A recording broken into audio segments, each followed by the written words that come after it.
오늘 말씀의 주제는 하나님이라 일컬음 받으심을 하나님이라 일컬음 받으심을 이라는 주제로 은혜 나누겠습니다. 여러분, 고백과 자백의 차이가 뭘까요? 고백, 자백 거의 같은 의미로 사용되기도 합니다만 차이가 분명히 있죠. 예를 들어 결혼식장에서 신랑과 신부가 서로 사랑을 확인하는 의식은 어디에 해당될까요? 그것은 사랑의 고백일 것입니다. 내가 당신을 사랑합니다. 신랑은 신부를 사랑합니까? 네. 신부는 신랑을 사랑합니까? 네. 사랑의 고백인 것이죠. 그런데 이들이 결혼하고 만일 한 배우자가 멀리 돈을 벌기 위해 떠나게 되었거나 또 다른 이유로 떠나거나 죽음을 앞두고 있다면 어떨까요? 아마 고백보다는 이때는 자백에 가까운 말을 할 수밖에 없을 것입니다. 왜냐하면 자백은 고백보다 상대에 대한 내 입장이 더 큰 간섭을, 더 큰 영향을 받는 것으로 드러나기 때문이죠. 그러니까 고백보다는 자백이 훨씬 더 상대에 의해서 내 감정과 내 입술이 영향을 받는다, 그 뜻입니다. 그런 의미에서 본다면 부부의 사랑은 자백에 더 가까운 마음일 것입니다. 이는 단순한 감정이 아니라 그 무엇보다 상대를 간절히 필요로 하고 그 상대와의 관계 속에 자신이 구속됨을 기꺼이 받아들이고 있기 때문이죠. 따라서 우리가 하나님을 신뢰하고 찾는 일은 단순한 고백이 아니라 자백에 가까운 토함, 입에서 토해냄, 그런 것일 수 있습니다. 왜냐하면 나는 죄인입니다. 나는 당신이 필요합니다. 나는 주님이 아니고서는 살 수가 없어요. 저는 당신을 인정할 수밖에 없습니다. 그와 같은 고백들은 보이지 않지만 분명히 살아있는 상대로서 예전은 그저 내 감정대로 막연하게 생각했던 그 하나님이 지금은 어때요? 보이지 않지만 분명히 살아있는, 또 내게 요청되어지는, 또 기꺼이 그런 하나님을 인정하게 되는, 그야말로 저와 여러분들이 토해내는 살아있는 소리이기 때문인 것이죠. 여러 철학자와 예술가들도 정말로 가치 있는 것들은 이 세상 바깥에 있을 것이다, 그런 말을 해요. 하나님도 우리 눈앞에 계시지 않지만, 보이지 않지만, 그러나 내가 절실하게 하나님을 간절히 필요로 하고 하나님의 살아계심을 인정할 수밖에 없을 때 그 하나님은 어디 계실까요? 정말로 가치 있는 그분은 분명히 이 세상의 눈에 보이지 않는 그 어딘가에 계시듯이 말입니다. 그러나 분명히 우리를 만나주시고 우리 가운데 침투하셔서 우리에게 말씀하시는 분인 것이죠. 이는 예수님이 그리스도로 다가온 사건이 그렇습니다. 마치 인간 예수를, 청년 예수를 지나서 그 청년 예수를 아들로 삼으시고 그들에게 성령을 부어주시고 그와 더불어 일하시며 그를 통해 말씀하셨던 그 하나님을 우리가 그 역사를 경험했기 때문인 것이죠. 예수가 그리스도라는 사실은 무엇 때문에 그렇습니까? 바로 예수님과 동행하셨던 그 하나님, 그 하나님의 인정하심과 말씀과 능력 때문인 것입니다. 오늘 읽지 않았지만 히브리서 11장에는 이런 믿음을 가진 성경 속의 인물들이 등장합니다. 저와 여러분들이 갖고 있는 보이지 않지만 분명히 우리가 필요로 하고 우리가 만진 것처럼 고백하고 또 우리의 주님 되시는 그 하나님을 향한 믿음을 가진 사람들의 이야기, 11장 1절부터 보시죠. 1절은 이렇게 말씀하고 있습니다. 믿음은 바라는 것들의 실상이요 보이지 않는 것들의 증거다. 아멘. 한번 따라해 보실까요? 믿음은 바라는 것들의 실상이요 보이지 않는 것들의 증거입니다.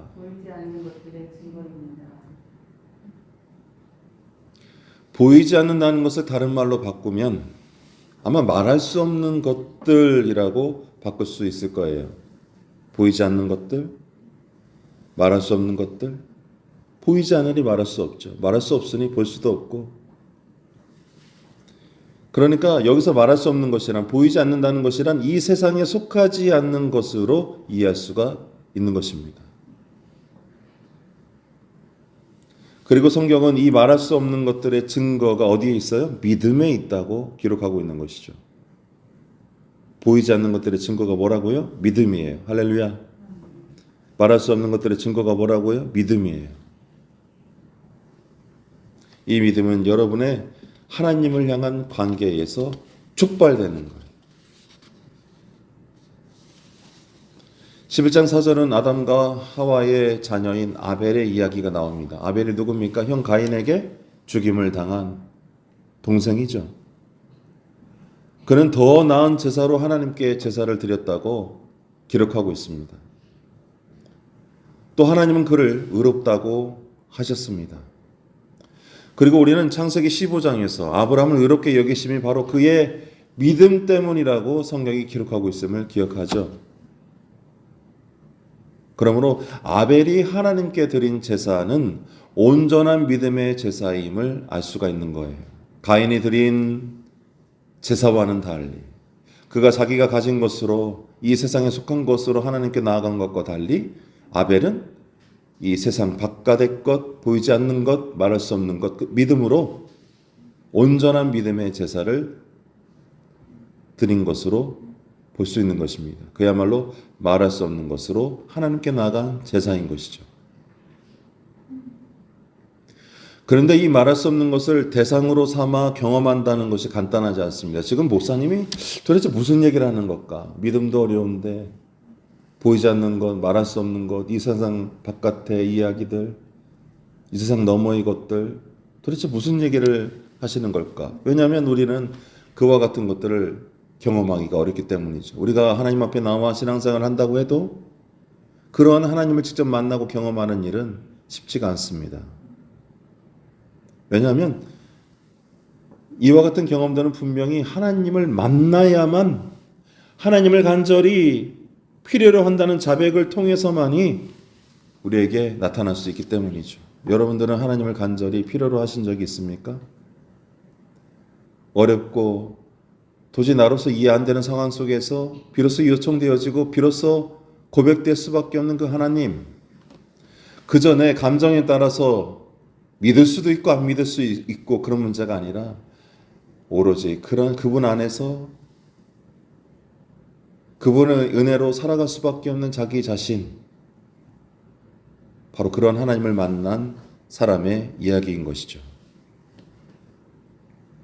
여기서 우린 오늘 본문에서 매우 중요한 경험을 볼 수가 있어요. 도대체 하나님을 만난다는 게 뭘까? 하나님을 자백한다는 게 뭘까? 16절입니다. 그들이 이제는 더 나은 본향을 사모하니 곧 하늘에 있는 것이라 이러므로 하나님이 그들의 하나님이라 일컬음 받으심을 부끄러워하지 아니하시고 그들을 위하여 한 성을 예비하셨느니라. 할렐루야. 하나님 지금 당신이 주님입니다. 당신이 나의 하나님입니다. 라고 만나서 고백하고 자백하고 붙들었을 때 그 하나님께서, 알 수 없는 그 하나님께서 어떻다는 거예요? 지금 너를 부끄러워하지 않는다는 거예요. 모른 척하지 않겠다는 거예요. 기꺼이 내가 너를 만나 주겠고 또 심지어 어떻다고요? 한 성을, 한 본향을, 하나님의 나라를, 천국을 기꺼이 예비해 주신 줄로 믿으시기 바랍니다.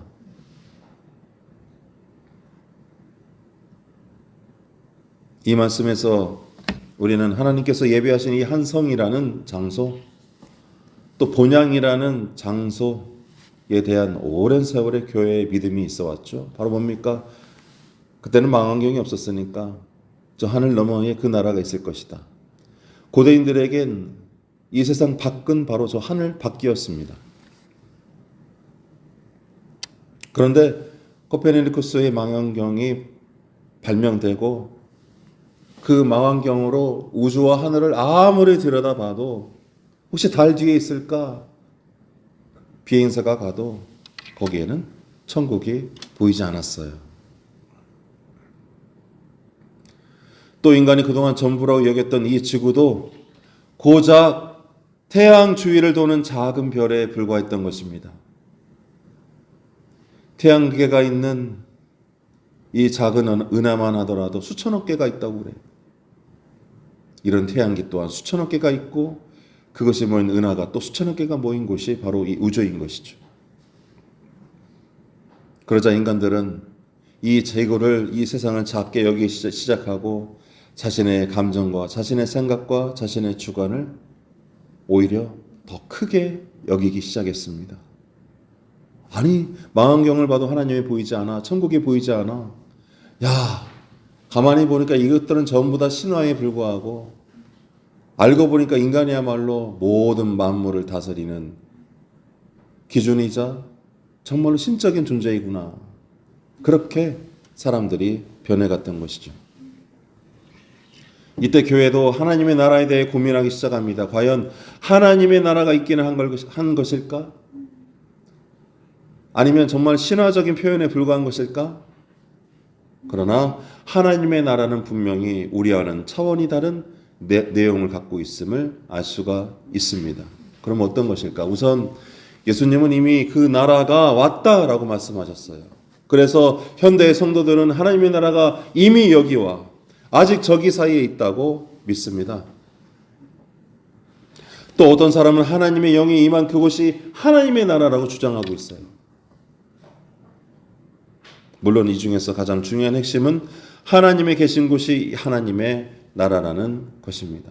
그럼 따라해 보실까요? 하나님이 계시면 그것이 하나님 나라입니다. 따라서 방금 읽은 16절의 말씀과 같이 그들의 하나님이라 일컬음 받으심을 부끄러워하지 않는 것 자체가 이미 하나님 나라에 대한 대단히 중요한 힌트라는 거예요. 하나님이 여러분들을 부끄러워하지 않으십니까? 여러분들이 부르셨을 때에 여러분들을 부끄러워하지 않는다면 바로 그것이 하나님의 나라가 여러분 가운데에 임재한 것이죠. 그러나 그 경험이 없다면, 내가 주님의 부름으로 소천할 때에 그 경험이 없다면, 그 부르심에 응답할 믿음이 없다면 우리는 하나님 나라를 알지 못한다고 말씀드릴 수 있어요. 저는 아까 고백과 자백의 차이에 대해 설명드렸습니다. 그리고 고백은 좀 더 우리의 감정이나 이성 또는 신념에 근거하는 실천으로 말씀드렸어요. 내가 널 사랑해. 내가 집사님을 사랑합니다. 노력하겠습니다. 떠나지 않겠습니다. 하지만 자백은 반드시 상대 때문에 상대와의 관계가 필요한 것이라고 말씀드렸어요. 이게 도대체 무슨 뜻인가? 예를 들어 사랑하는 연인이 죽어갈 때 간절히 토해내는 떠나지 말라는 당신이 없으면 살 수가 없습니다 라는 말과 같은 거예요. 그게 바로 자백입니다. 내 기분이 좋아서 고백하고 내가 힘이 되어서 상대방을 돌보는 그런 고백의 문제가 아니에요. 상대가 아니고서는 내가 만족할 수가 없고 상대가 아니고서는 내가 살 수가 없음을 피를 토하는 피가 마르는 심정으로 말하는 그것이 바로 자백이라는 뜻입니다. 여기서 우리는 자백이 갖는 두 가지 차원을 생각할 수 있습니다. 하나는 고백과 마찬가지로 나로부터 나온다는 말이에요. 나로부터 나오는 말이에요. 나의 욕망과 감정과 신념과 뗄 수 없는 말이라는 것이죠. 그래서 고백도 분명히 상대방이 필요한 말입니다. 하지만 자백처럼 그렇지 않고는 버틸 수 없는 상태라고 말하기는 어려운 거예요. 여러분들에게 하나님은 그렇지 않고는 버틸 수 없는 분이십니까? 혹시 하나님이 그러거나 말거나 내 기분대로 믿고 쉬었다가 믿고 말고 하는 분이신가요? 왜냐하면 이런 감정들은 자백처럼 외부로부터의 어떤 압박 또는 외부의 대상에 대한 간절한 호명, 이름 부름은 아니기 때문입니다. 주여! 그런 호명이 아닌 거예요. 내가 여기 있사오니 나를 받아주소서. 주여, 작은 종이 여기 있사오니 말씀하소서. 주여, 당신이 누구시니까? 나는 스스로 있는 자니라. 나는 뱃속에서부터 너를 택정하여 은혜를 입힌 자니라. 나는 너를 애굽 땅에서 건져낸 자니라. 나는 너를 죄 가운데서 건져낸 여호와니라. 나는 질투가 날 정도로 너를 사랑하느니라. 너를 포기하지 않느니라. 이는 마치 적지 않은 사람들이 절망과 깊은 허무에서 찾은 그 무언가와 같을지도 모릅니다. 사람들이 실족하여 넘어집니다. 살아보니까 인생이 너무 허무합니다. 실패했습니다. 배신당했습니다. 주변 사람들이 다 떠나갑니다. 혹은 마음의 병을 얻어서 깊은 수렁 속에 빠지는 경우가 있는 거예요. 마치 아벨의 이름의 뜻이 헛됨이듯이 허무하죠. 헛되죠. 약하죠. 모든 인생들이 다 헛되고 약할 수밖에 없듯이 말입니다.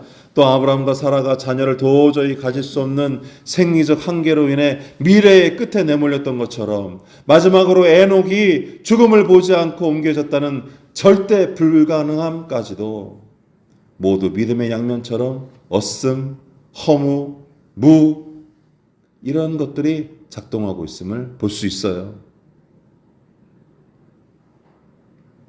믿음이 깊은 목회자나 성도들 중에는 하나님을 더 깊이 요청하는 사건을 경험한 분들이 있습니다. 하나님을 더 깊이 요청하는 거예요. 내가 그저 피상적으로 내가 그저 말 너머로 말 이면에 말 밑으로만 알던 그 하나님이 어느 순간 더 깊이 내게 필요가 되어지고 요청되어지는 사건이 있다 이겁니다. 보고 마시고 만지는 그 하나님, 그 예수. 이들은 아마 말씀 안에서 이미 내가 죽은 것을 이제야 알아차리고 엎드려진 영혼들이에요. 여러분들은 여러분 스스로가 이미 죽은 것을 믿습니까? 그게 무슨 말인지 알고는 계세요?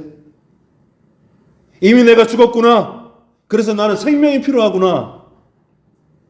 이미 내가 죽은 것도 알지 못하면서 새파랗게 내가 살아있으면서도 영원한 생명을 달라고 한들 그 죄 가운데 하나님이 영원한 생명을 부어주시겠어요? 그러나 장애를 가졌던 가난하던 병든 자들이든 누가 되었든지 간에 주님 제가 죽었습니다. 제가 이미 죽은 줄 이제 깨달았습니다. 라고 말할 때 하나님이 오히려 그의 자금과 연약함과 무상함과 허무함과 없음을 불쌍히 여기시고 그에게 필요가 되어주시고 그의 요청의 대상이 되어주시지 않겠습니까? 그야말로 산줄로 걸어다니는 산송장들 사이에서 눈 뜨고 있고 말하고 있고 걸어다니니까 자기가 살아있는 줄 알아요. 이들은 아마 말씀 안에서 이미 내가 죽은 것을 이제야 알아차리고 엎드려진 영혼들이에요. 여러분들은 여러분 스스로가 이미 죽은 것을 믿습니까? 그게 무슨 말인지 알고는 계세요? 이미 내가 죽었구나. 그래서 나는 생명이 필요하구나. 이미 내가 죽은 것도 알지 못하면서 새파랗게 내가 살아있으면서도 영원한 생명을 달라고 한들 그 죄 가운데 하나님이 영원한 생명을 부어주시겠어요?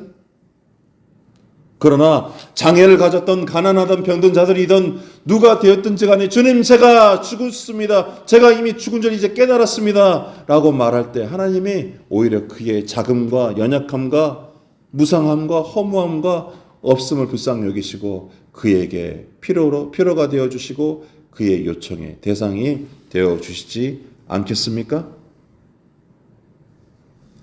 그야말로 산줄로 걸어다니는 산송장들 사이에서 눈 뜨고 있고 말하고 있고 걸어다니니까 자기가 살아있는 줄 알아요. 아이 목사님 안녕하세요. 어제 어떻게 지내셨어요? 아우 제가 교회를 가야 되는데 이번 주는 바빠서 못 갈 것 같아요. 저보고 신앙생활 합니까? 하나님 보고 신앙생활 하는 것이죠. 그 산송장들 사이에서 비로소 말씀에 눈을 떠 나의 죽은 것과 내가 생명이 필요하게 되었음을 간절히 부딪힌 사람들인 것입니다. 그리고 이때 이들이 부른 그 하나님의 이름에 주님도 부끄러워하지 않으시고 기꺼이 이들의 간절함에 응답하셨음을 알 수가 있는 것이죠. 저를 포함해 아마도 자신의 죽은 것을 아는 신자라면 반드시 주님 앞에 당신이 아니고는 살 수가 없습니다. 라는 자백을 할 수밖에 없죠. 이 시간 가슴에 손을 얹고 한번 같이 고백해 보겠습니다. 주님이 아니고는 살 수가 없습니다. 주님이 아니고는 살 수가 없습니다. 이때 우리는 스스로를 속이는 걸까요?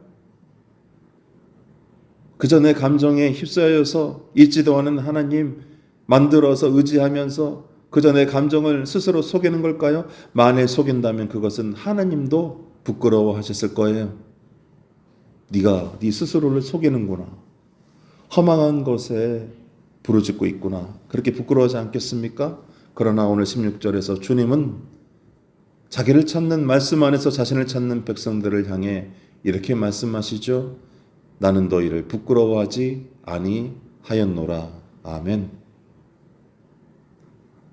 주 예수 그리스도 안에서 하나님은 저와 여러분들을 부끄러워하지 않는다는 말씀이에요.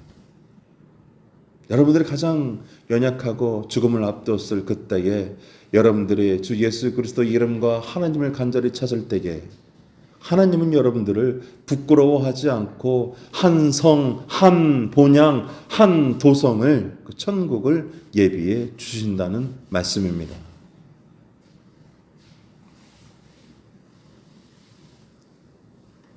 이 말씀의 뜻은 무엇이겠습니까? 하나님께서는 인간을 창조하시되 자신의 형상대로 지으셨. 왜요? 그 하나님의 눈높이대로 인간을 똑같이 만들었다는 뜻입니다. 스스로 생각하고 스스로 요청할 수 있게 자신의 모습대로 하나님의 눈높이대로 우리를 창조해 주셨죠. 또 그래서 우리를 지배하지 않으시고 찾아지길 원하시는 하나님인 줄로 믿습니다. 그리고 마침내 그 하나님을 여러분들이 믿을 때 비로소 터져 나오는 자백 속에서 관계하기 시작하시는 그 만져지는 하나님,